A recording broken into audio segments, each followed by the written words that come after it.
My name's Susan Jones, and I'm 37, living in the leafy suburbs of Atlanta, Georgia, where the air smells of magnolias and ambition. For the last 12 years, I've been the heartbeat of our home, keeping everything just so for my husband, Nathan Hayes, a cardiologist with a reputation as golden as the Georgia sun. Our life looked picture-perfect from the outside: big house, shiny cars, invitations to all the right charity galas. But one evening, as the cicadas hummed outside, Nathan walked through the door and tore that picture to shreds. It was late, the kind of late where you've already reheated dinner twice and given up waiting. Nathan tossed his keys on the counter, his face tight, like he was carrying something heavier than his usual hospital stress. "Susan," he said, not meeting my eyes, "I want a divorce. I'm marrying someone else." My heart stopped. The room spun a little, like I'd been sucker-punched. "What do you mean, someone else?" I managed to choke out, my voice barely above a whisper. He finally looked at me, his eyes cold as steel. "Lauren." "A nurse at the hospital. She's different." "Alive." "Not like you." I stood there, gripping the edge of the kitchen island, the granite cool under my palms. 12 years. 12 years of ironing his shirts, cooking his favorite pecan-crusted salmon, hosting his colleagues for dinner parties where I smiled and played the perfect wife. And now he was calling me dull? A placeholder? "When did this start?" I asked, my voice shaking. "A year ago," he said, shrugging like it was nothing. "We didn't marry for love, Susan. You know that. It was an arrangement. My parents wanted me settled, and you were convenient." Convenient. The word stung like a slap. Our marriage wasn't some grand love story, sure, but I thought we'd built something real. Growing up, my parents, a retired teacher and a small business owner, raised me to believe in duty, in making sacrifices for family.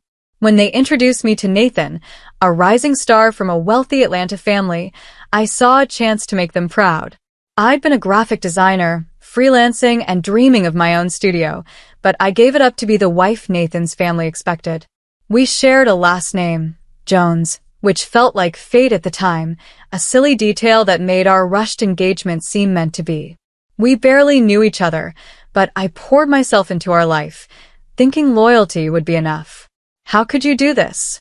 I asked, tears burning my eyes. Nathan's face hardened. "You're not exactly exciting, Susan. Living with you is like existing. I'm done." Then came the real bombshell. He leaned against the counter, casual, as if he were discussing the weather. "Oh, and we don't need to go through a legal divorce. I never registered our marriage. We're not legally married. Never were." My knees buckled. I sank into a chair, my mind racing. "What?" I whispered. "We had a wedding. Rings, vows, our families," he smirked, a cruel edge to it. "Yeah, I was supposed to file the paperwork, but I didn't. You were so busy playing housewife, you never checked. It's not my fault you trusted me." I felt like the floor had vanished beneath me. 12 years, and I was nothing more than a live-in housekeeper in his eyes. He went on, twisting the knife. "I set rules, didn't I? You handle the house, I handle the official stuff. You got a nice life out of it, no job, no worries, just my money. You should be grateful." Grateful? I wanted to scream. Instead, I asked, "Why didn't you register it?" His answer was chilling. I didn't want to be tied down. I was saving marriage for someone I actually loved. You were just there. A good deal. A homemaker who didn't ask questions. I thought of my parents, how proud they were when I married a doctor. My dad's medical supply company even landed a contract with Nathan's hospital because of our marriage. And now, Nathan dangled that over me like a threat. "Don't tell my parents about this," he said, his voice low. "You know what'll happen to your dad's business if I pull some strings at the hospital." I stared at him. This man I'd shared a bed with for over a decade, now a stranger. "You're threatening me?" I said, my voice steady despite the rage boiling inside. He laughed, a cold, hollow sound. "It's your fault for being so naive. You're out, Susan. Nothing's in your name. Pack up and go." But as he turned to leave, something shifted in me. I'd spent years making his life perfect, dimming my own light to keep his shining. No more. I wasn't the naive housewife he thought I was. For months, I'd had a gnawing feeling about his late nights, his sudden conferences. I'd already taken steps, ones he didn't see coming. As he walked out, I wiped my tears and whispered to myself, "You're the one who's pitiful, Nathan." You just don't know it yet. The weeks after Nathan's betrayal were a blur of anger and grief, but beneath it all, a fire started to burn. I wasn't going to let him walk away with everything while I was left with nothing. For months, I'd suspected something was off, his late nights at the hospital, the way he'd snap at me for asking simple questions. I'd ignored it at first, chalking it up to his stress as a cardiologist. But one morning, after finding a receipt for a dinner I hadn't attended, I couldn't ignore it anymore. That's when I hired a private investigator, a gruff guy named Tom who looked like he'd seen every kind of betrayal Atlanta had to offer. Tom didn't waste time. A few days later, he called me to a diner on the edge of town, sliding a manila envelope across the sticky table. "Susan, I've got 2 things you need to know," he said, his voice low. "First, Nathan's been seeing a nurse named Lauren. They've been spotted at hotels, restaurants, you name it. I've got photos." My stomach churned as he showed me grainy images of Nathan and a woman with sleek blonde hair, laughing together like I didn't exist. "Second," Tom continued, "I overheard them at a cafe. Nathan told her he never registered your marriage. Said it means he can walk away clean, no alimony, no property division." I felt like I'd been punched again. "Not married," I whispered. "We had a wedding, Tom. A dress, a cake, our families," he nodded, his eyes kind but firm. "I know. It's rare, but it happens. He handled all the paperwork, right?" I nodded, my face burning with shame. I trusted Nathan to file our marriage license, never questioning why he insisted on managing all official matters. "So, I've got nothing?" I asked, my voice cracking. Tom leaned forward. "Not quite. Georgia recognizes common law marriages in some cases. If you can prove you lived as a married couple, you might have a shot at alimony and assets. Let's make him regret this." That conversation lit a spark in me. I wasn't just fighting for money. I was fighting for the years I'd given up, the dreams I'd shelved to be Nathan's perfect wife. Tom connected me with a lawyer, Sarah Bennett, a sharp woman with a no-nonsense attitude and a knack for taking down arrogant men.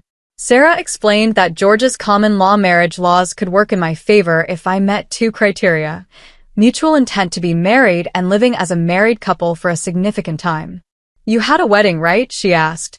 I nodded, picturing the church, the white dress, our parents' tearful smiles. "And you've been together 12 years, sharing a home, finances, social life?" I nodded again. "That's enough," she said.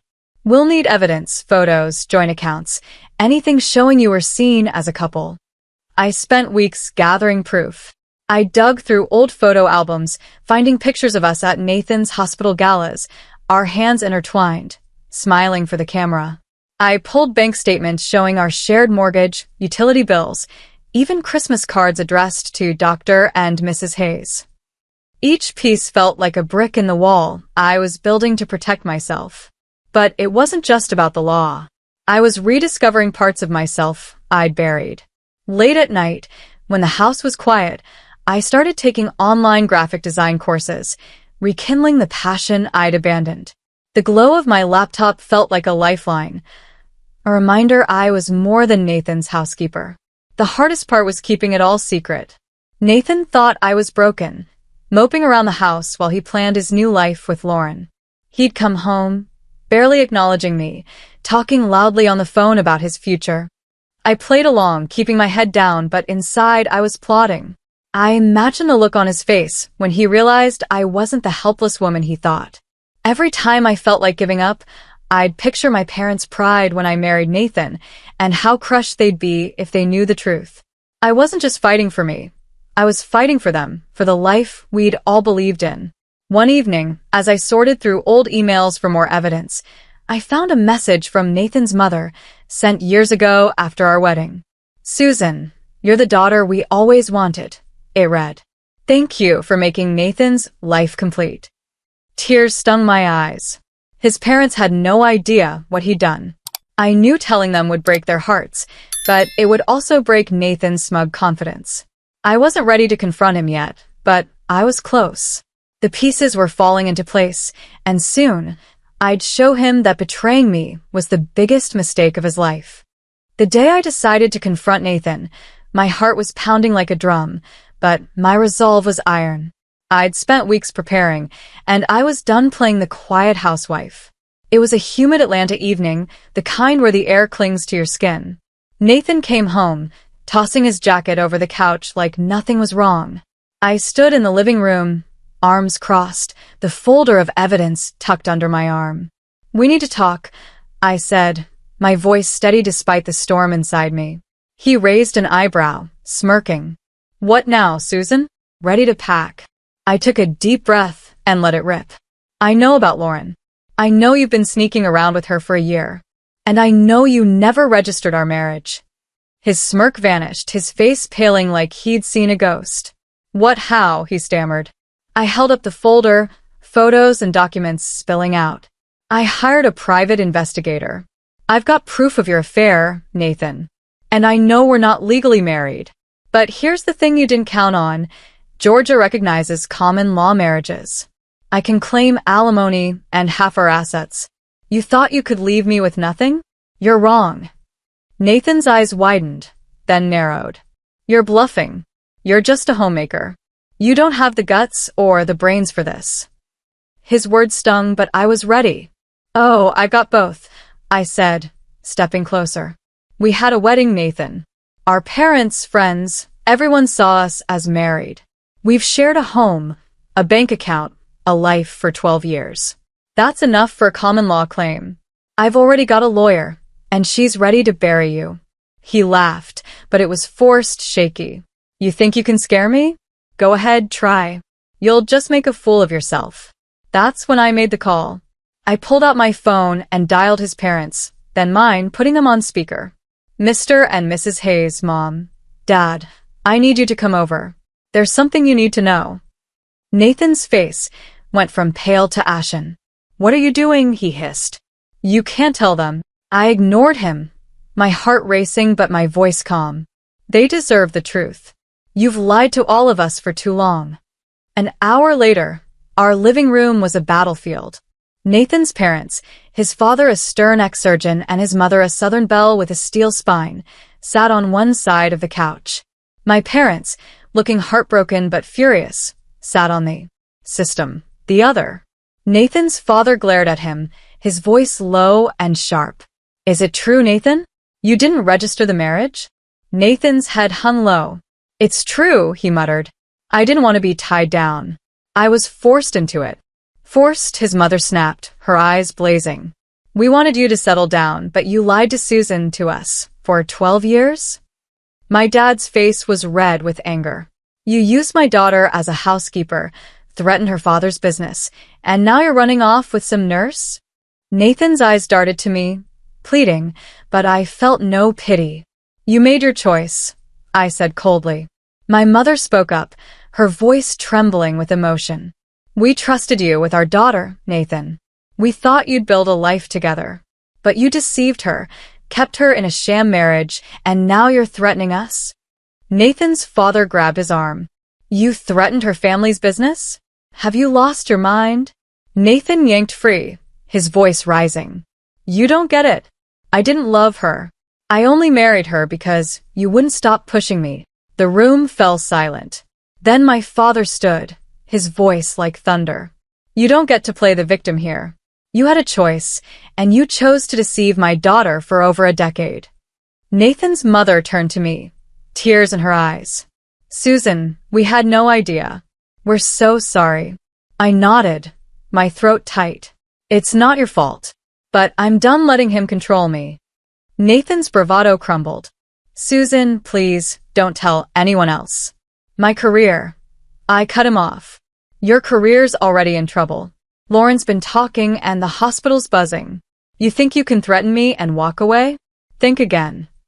I turned to our parents. "I'm taking him to court. He'll pay for what he did." My dad put his arm around me, his voice soft but firm. We're with you, Susan. Whatever you need. As Nathan's parents dragged him out, his mother promising to deal with him, I felt the weight lift. I wasn't broken. I was ready to fight. And I knew exactly what I needed to do next. The fallout came faster than a Georgia summer storm. By the next morning, whispers about Nathan and Lauren's affair were spreading through the hospital like wildfire. My investigator, Tom, called with an update. Susan, it's chaos over there. Lauren confronted Nathan in the middle of the cafeteria, waving your alimony notice in his face. Nurses, doctors, even patients overheard. They're the talk of the place. I couldn't help but smile, a bitter edge to it. Nathan thought he'd outsmarted me, but his perfect world was unraveling. I met with Sarah, my lawyer, in her downtown Atlanta office, a sleek space with a view of the city's skyline. She spread out my evidence, photos, bank statements, cards, and nodded approvingly. This is solid, Susan. With this and the common law precedent, we can demand alimony and half the assets. The house, savings, investments, he'll have to split it all. I hesitated, the reality sinking in. But he keeps saying I'm just a homemaker, that I didn't earn it. Sarah's eyes flashed. He's wrong. Your work at home enabled his career. Cooking, cleaning, hosting, those have economic value. The law sees that, and so will the judge. We filed the claim that afternoon. $150,000 in alimony and half of our shared assets, including our Buckhead home. When Nathan got the notice, he called me furious. You're insane, Susan. I paid for everything. You think you can take my money? I stood in my kitchen, gripping the phone, my voice calm but sharp. You lied to me for 12 years, Nathan. You used me, threatened my family, and thought I'd walk away with nothing. That money's mine, too. And I've got a job now, starting next week. I don't need you anymore. There was silence, then a week. A job. I hung up, my heart pounding with triumph. I'd landed a freelance graphic design gig with a local marketing firm, a small but growing company that loved my portfolio for my online courses. It wasn't just about the money. It was about reclaiming my identity, the one I'd buried to be Nathan's wife. I also found a cozy apartment in Midtown, a vibrant neighborhood with coffee shops and art galleries that felt like a fresh start. Packing up the house was painful. Each photo, each knick-knack a reminder of the life I thought I had, but it was also freeing. I was building something new. Meanwhile, the hospital gossip grew louder. Tom sent me a recording of a nurse's conversation. Dr. Hayes and that nurse, Lauren, they've been sneaking around for a year. And get this, he never registered his marriage. His wife had no idea. Another voice chimed in. That's disgusting. Poor Susan. The rumors spread to patients, and soon Nathan and Lauren were ostracized. Lauren quit first, unable to handle the cold stares. Nathan followed, his reputation in tatters. My dad called me one evening, his voice heavy. The hospital's talking about Nathan's resignation. They asked me not to pull our contract, Susan. I told them I'd think about it, but this is because of you, isn't it? I nodded, though he couldn't see. I didn't ask you to do anything, Dad. But I'm glad they know the truth. I sent Lauren an alimony notice, too, since she knowingly participated in Nathan's deception. She called me, panicked. Susan, Nathan said there'd be no alimony. I can't pay this. I kept my voice steady. You knew he was married, Lauren. You thought you'd both walk away clean, but you're wrong. Pay up, or we'll see you in court. She hung up, but my lawyer later confirmed she'd settled, too shaken by the public scandal to fight. The final meeting with Nathan was in Sarah's office. He looked smaller, his arrogance gone. I'll pay the alimony, he muttered, avoiding my eyes. Half the assets, too. Just leave me alone. Sarah slid the papers across the table, her voice crisp. Sign here, Dr. Hayes. He did, his hand shaking. As he left, I felt a strange mix of relief and sorrow. Not for him, but for the years I'd lost. I walked out into the Atlanta sun, my new life waiting. A few months after the settlement, I moved into my Midtown apartment, a bright space with big windows and a tiny balcony where I sipped coffee and sketched designs for my new clients.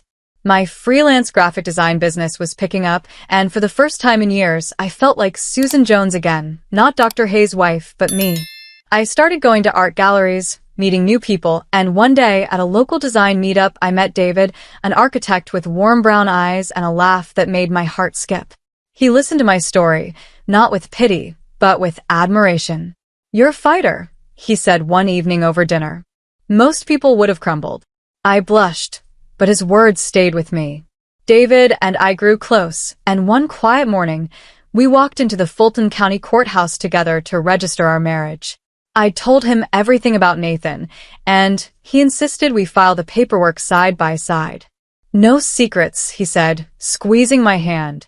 As we signed the forms, I felt a weight lift. My new marriage was real, legal, and built on trust. My parents threw us a small backyard party, their faces glowing with pride. My dad pulled me aside, his eyes misty.